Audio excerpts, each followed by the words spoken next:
श्याम लगो। 3 काम हर व्यक्ति को करने चाहिए। एक तो गोरक्षा के लिए भगवान से नित्य प्रार्थना करनी चाहिए, हृदय से समर्पित भाव से भगवान से प्रार्थना करनी चाहिए कि हे प्रभु, आप ऐसी कृपा करुणा करें कि भारतवर्ष की धरती गोवध के कलंक से मुक्त हो, गोवंश सुखी हो, राष्ट्र सब प्रकार से समृद्ध हो, गाय के गोमय गोमूत्र और गाय की चरण रस से भारतवर्ष की धरती पवित्र हो जाए, फिर से दूध दही की नदियां बहें। ये प्रार्थना हमें प्रतिदिन करनी चाहिए। इसमें कोई खर्च नहीं है।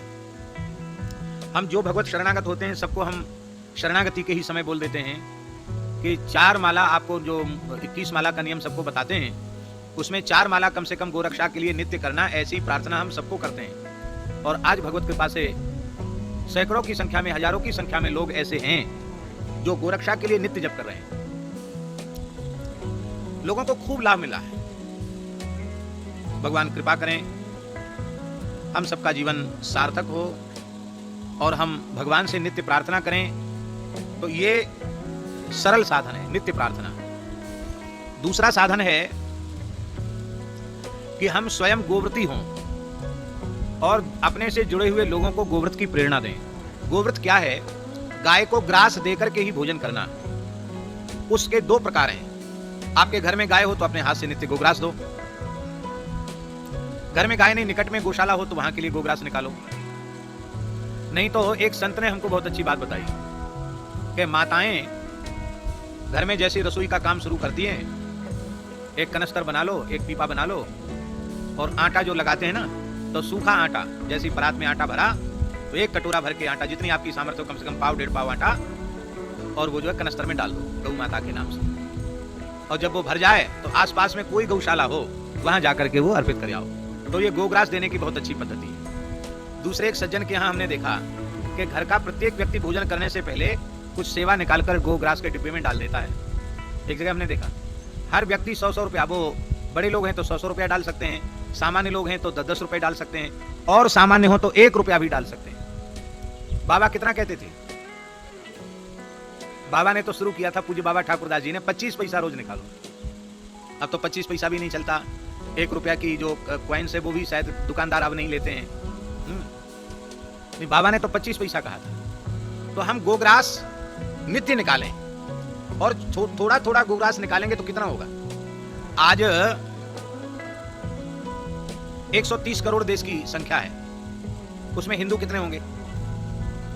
80 करोड़ से तो कम नहीं होंगे। बोलो, 80 करोड़ से कम होंगे क्या? 80 करोड़ गोवंश है भारत में।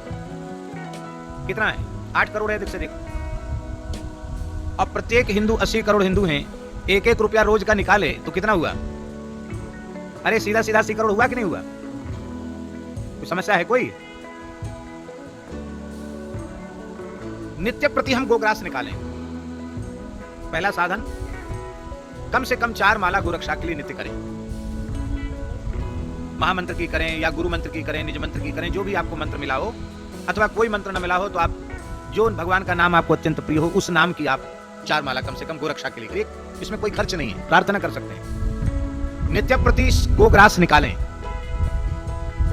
तीसरा साधन है, क्रियात्मक रूप से, भावात्मक रूप से, रचनात्मक रूप से, सृजनात्मक रूप से, किसी भी रूप से रोज गो सेवा करें।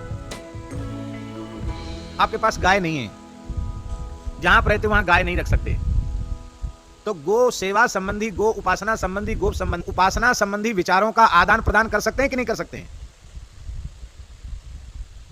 किसी न किसी रूप से हम गो सेवा करें। अपने जीवन के प्रत्येक उत्सव में गो सेवा का एक अंश निकालें। लड़के का विवाह है, मान लो आप बहुत संपन्न हैं और 1 करोड़ रुपए आपके लड़के के विवाह में खर्च हुआ। अब तो ज्यादा भी खर्च होता है, हमने सुना है, लेकिन एक अपने हिसाब से हम बता रहे हैं। मान लो 1 करोड़ रुपए खर्च हुआ लड़के के विवाह में, तो आप निश्चय कर लो कि भाई इसका दशांश हम गो सेवा में करेंगे। तो 1 करोड़ का दशांश कितना हुआ है? 10 लाख हुआ ना। ठीक इसी प्रकार से लड़की के विवाह में आप मकान बनाते, मकान में भी अंश रखें कि मकान बनाने में हमारा जितना खर्च होगा उस खर्च का दशांश हम गो सेवा में देंगे। आई मेरे श्याम लग्यो रे।